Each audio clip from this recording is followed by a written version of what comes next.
नमस्कार मित्रांनो. आज मार्केटमध्ये आलेला आहे एक जबरदस्त आयपीओ, जो की हायटेक इंजिनिअरिंगच्या रिलेटेड आहे. त्याचं नावच हायटेक इंजिनिअर आहे. हा आयपीओ मार्केटमध्ये आलेला आहे.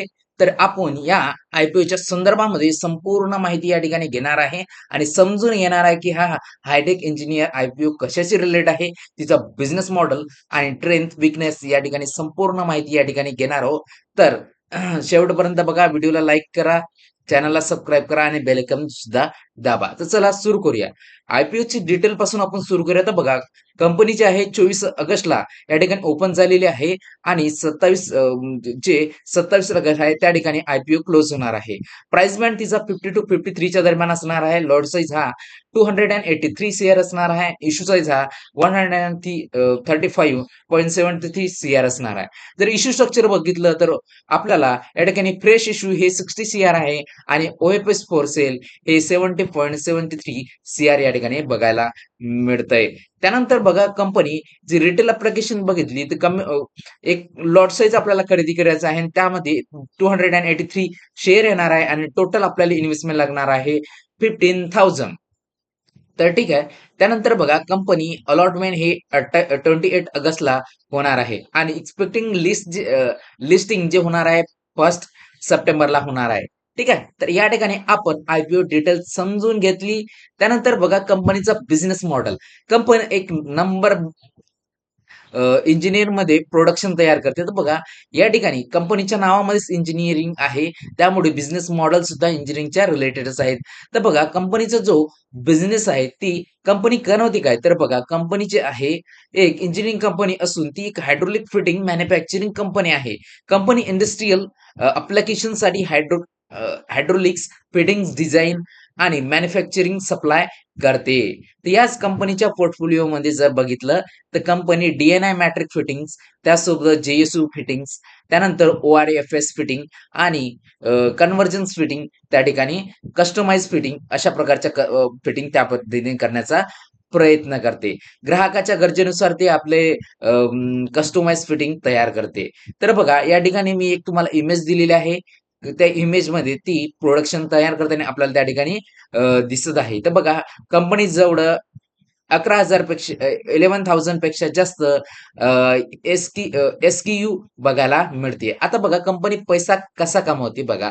कंपनी जो आहे बी टू बी प्रोडक्ट सेल करून पैसा कमावते. त्यानंतर कंपनी एक्सपोर्ट करून इतर देशांमध्ये एक्सपोर्ट करून पैसा कमावते आणि डिस्ट्रिब्युशन माध्यमातून त्यासोबत डायरेक्ट कस्टमरला सेल करून ती सुद्धा पैसे कमावते. त्यानंतर कन्स्ट्रक्शन, ऑटोमोटिव्ह आणि फार्म मशिनरी सुद्धा ती सेल करून त्या ठिकाणी कमावते. तर बघा, हायड्रोलिक सिस्टीम आणि इंडस्ट्रियल इक्विपमेंट सुद्धा ती तयार करते. या ठिकाणी आपण कसा अर्निंग करते ते या ठिकाणी आपण समजून घेतलेलं आहे. तर ठीक आहे. त्यानंतर बघा, की मॅन्युफॅक्चरिंग आता ज्याचं प्रोडक्शन आहे तिथं कुठे-कुठे आहे ते आपण समजून घेऊया. तर बघा, कंपनी जी आहे ती integrated manufacturing and diversify industrial कस्टमरच्या मार्फत ती आपला मार्केटमध्ये प्रेझेंट राहते. तर बघा, कंपनी जी आहे त्या ठिकाणी 6 मॅन्युफॅक्चरिंग फॅसिलिटी प्रोव्हाईड करते. त्यानंतर ठिकाणी महाराष्ट्रामध्ये 4 युनिट या कंपनीचे आहे. त्यानंतर एम-पीमध्ये 2 युनिट आपल्याला बघायला मिळते. तर ठीक आहे. तर कंपनीचा जर रिव्हेन्यू जर बघितला तर डोमेस्टिक सेल हा 127 सीआर आहे आणि एक्सपोर्ट जे आहे, एक्सपोर्ट करून सेल करते ते 55 सीआर आहे. ठीक आहे.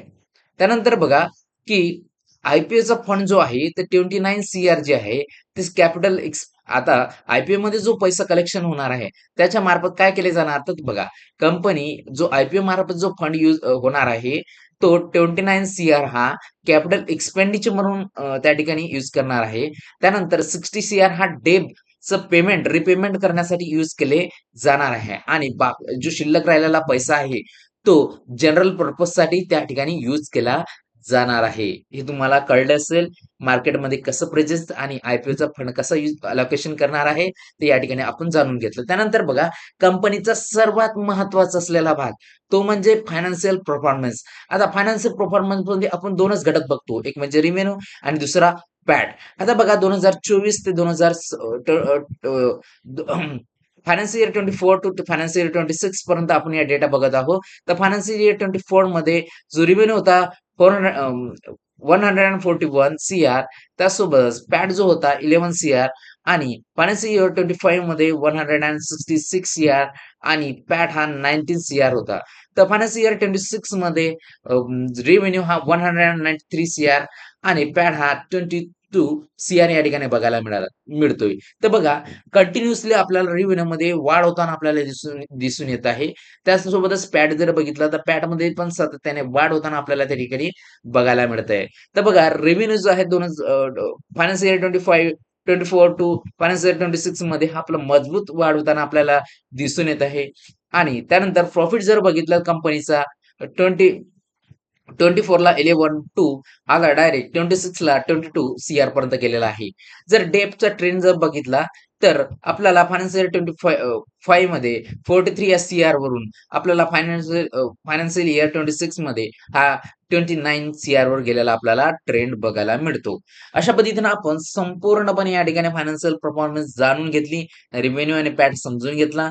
त्यानंतर बघा की आता कंपनीची सर्वात महत्वाची असलेली बाजू म्हणजे ट्रेंड. आता ट्रेंड त्या ठिकाणी आपण समजून घेऊया. तर बघा, कंपनीचा जो आहे, जी पॉझिटिव्ह बाजू आहे ती आपण जाणून घेण्याचा प्रयत्न करू. त्यानंतर आपल्याला आयपीओ सिलेक्शन करताना ह्या बाबी आपल्याला हेल्प करणार आणि ते समजून घेण्यासाठी आपल्याला एक स्ट्रॉंग पॉइंट कंपनीचा आपल्याला कळणार. तर बघा, स्ट्रॉंग पॉइंट जर बघत असताना पहिला पॉइंट जो आपला स्ट्रॉंग फायनान्शियल ग्रोथ आपण बघितली मागच्या स्लाइडमध्ये खूप सातत्याने या ठिकाणी रेव्हेन्यूमध्ये वाढ होताना आपल्याला दिसून येते. त्यानंतर बघा कंपनीचे दुसरं स्ट्रॉंग पॉइंट म्हणजे कंपनी जवळ 11,000 एसक्यू सेंटर आहे.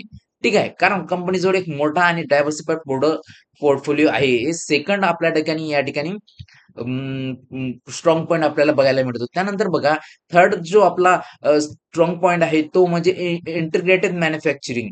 कारण कंपनीचे आहे तर टेस्टिंग कॅपेबिलिटीवर जास्त इम्पॅक्ट देतो आणि त्या ठिकाणी मॅन्युफॅक्चरिंग करण्याचा प्रयत्न कंपनी करते. त्यानंतर बघा, ट्रेंड जर बघितली कंपनी जी आहे डोमेस्टिक मध्ये सेलिंग करते, त्यासोबतच ती इंटरनॅशनल मार्केटमध्ये सुद्धा तिचा प्रेझेन्स आहे. त्यामार्फत सुद्धा ती पैसे कमावते. त्यानंतर बघा, कंपनीची एक शेवटची फिफ्थ स्ट्रॉंग पॉइंट जर बघितले तर कंपनीचं डेप जे आहे रिडक्ट होताना आपल्याला त्या ठिकाणी बघायला मिळालं. आयपीओ प्रोसीड आणि ग्रोथ मध्ये आणि बॅलन्स शीट मध्ये आपल्याला इम्प्रूव्हमेंट बघायला मिळली. ह्या 5 पॉइंट आपण या ठिकाणी समजून घेण्याचा प्रयत्न केलेला आहे. ह्या आपल्याला स्ट्रॉंग पॉइंट या ठिकाणी बघितलेल्या आहेत. त्यानंतर जाणून घेऊया स्ट्रॉंग पॉइंट सोबत कंपनीमध्ये महत्वाचं असतं की त्या ठिकाणी रिस्क जाणून घेणे. जसं आपण स्ट्रॉंग पॉइंट बघतो त्यासोबत त्याची विकनेस, त्यासोबत रिस्क रिस्क जाणून घेणे फार महत्वाचं असते. तर आता आपण या ठिकाणी आयपीओला अप्लाय करण्या अगोदर तर जाणून घेऊया त्याचा रिस्क काय आहे. तर बघा, कंपनी जी आहे, कंपनी ग्राहकाकडून रिसिव्हेबल जास्त राहू शकते. म्हणजेच कंपनीचं जे वर्किंग कॅपिटल आहे, ते वर्किंग कॅपिटल ग्राहकाकडील रिसिव्हेबल कडे जास्त राहू शकतो आणि कंपनीचा जो कॅश फ्लो आहे, त्यावर दबाव येण्याच्या जास्त प्रेशर त्या ठिकाणी असू शकते. कारण माहिती का, की कस्टमर कमी झाला तर बिझनेसवर इम्पॅक्ट होण्याची जास्त पॉसिबिलिटीज आहे. म्हणून जे कंपनी आहे त्याच्याजवळ जास्त प्रमाणामध्ये वर्किंग कॅपिटल असणं गरजेचं आहे. ठीक आहे. त्यानंतर बघा, कंपनीकडे दुसरी रिस्क म्हणजे एक सायकलिंग इंडस्ट्री आहे. कंपनी जी आहे एक सायकलिकल इंडस्ट्रीज आहे. कारण माहिती का, company construction tractor, automatic heavy machinery आणि डिमांडवर जास्त डिपेंडंट असते. त्याच्यामुळे त्या कंपनीला कारण एक सबसिडियरी म्हणून ही कंपनी काम करते. त्यामुळे तिची एक मार्केटच्या सेक्टरमध्ये जर स्लो डाऊन आला असता त्याचा रेव्हेन्यूमध्ये जास्त इम्पॅक्ट बघायला आपल्याला मिळू शकते. ठीक आहे. तर ही एक रिस्क आपल्याला या ठिकाणी बघायला मिळतो. त्यानंतर बघा की कंपनीचा आयपीओ आणि मार्केट रेट. कारण माहिती आहे की कंपनीचा जीएमपी जो आहे तो अनऑफिशियल आहे. लिस्टिंग यांची गॅरंटी नाही आणि ओएफएसमुळे काही प्रोसीड आहे ते कंपनीकडे जात नाही. कारण ओएफएस आपण त्या ठिकाणी बघितलेला होता सुरुवातीला आयपीओ डिटेलमध्ये. ठीक आहे. तर बघा, कंपनीला भविष्यामध्ये प्रॉफिटेबिलिटी ग्रोथ आणि कायम ठेवता आली नाही तर व्हॅल्युएशनवर त्याचा परिणाम होऊ शकतो. एक रिस्क या ठिकाणी आपण जाणून घेतलं. ठीक आहे. आपल्याला ह्या बाबी समजल्या, रिस्क ट्रेंड बघितले आणि आपण रिस्क सुद्धा या ठिकाणी समजून घेतली. त्यानंतर बघा फायनल स्कोर कार्ड आपण आयपीओ समजून झाल्यानंतर सर्वात शेवटी एक स्कोर कार्ड घेतो. त्याच्या माध्यमातून आपण प्रत्येक बाबीला स्कोर देण्याचा प्रयत्न करतो आणि समजून घेण्याचा पडतो. तर बघा आपण प्रत्येक बिझनेस मॉडेल स्टार्टिंगला समजून घेतलं. कंपनी जी आहे ती कशामध्ये वर्क करते ते समजून घेतलं. त्यानंतर रिव्हेन्यू काय आहे ते समजून घेतलं. त्यानंतर बघा की प्रॉफिट ग्रोथ आहे ते समजून घेतलं आणि प्रॉडक्ट पोर्टफोलिओ या ठिकाणी आपण समजून घेतलं आणि रिस्क प्रोफाइल आपण समजून घेतलं. तर बघा आपण 5 पैकी बिझनेस मॉडेलला 4 पॉइंट दिलेले आहे. रेव्हेन्यू ग्रोथला आपण 4 पॉइंट दिलेले आहे 5 पैकी. प्रॉफिट ग्रोथला आपण या ठिकाणी 4.5 पॉइंट या ठिकाणी आपण दिलेला आहे. कारण सातत्याने प्रॉफिट पॉइंट आपल्याला त्या ठिकाणी वाढताना दिसला. त्यानंतर बघा बॅलन्स शीटला आपण 4 पॉइंट दिलेले आहे. त्यानंतर पोर्टफोलिओसाठी आपण 4.5 पॉइंट या ठिकाणी दिलेले आहे. कंपनीचा पोर्टफोलिओ जो आहे डायव्हर्सिफाईड पोर्टफोलिओ आहे म्हणून. त्यानंतर रिस्क जर बघितली तर रिस्क खूप जास्त आहे म्हणून आपल्याला 5 पैकी 3च पॉइंट आपण या ठिकाणी दिलेले आहे. त्यानंतर बघा की ओव्हरऑल स्कोर जर बघितला तर कंपनीचा 5 पैकी 4 पॉइंट आपण या ठिकाणी दिलेले आहे. मिळालेले दिसून येते. तर या ठिकाणी अशा पद्धतीने आपण कव्हर केलेला आहे.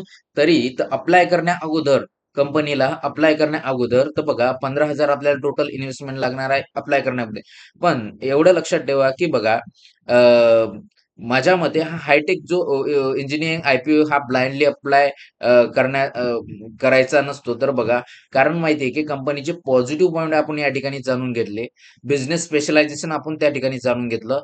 मार्केटचं सेंटिमेंट सध्या पॉझिटिव्ह दिसत आहे. पण त्या ठिकाणी कस्टमर कन्सन्ट्रेशन कसं आहे ते बघणं फार गरजेचं आहे. एक्सपोजर त्यासोबत सेक्टर डिपेंडन्सी हे त्या ठिकाणी आपल्याला काय बघायला मिळते?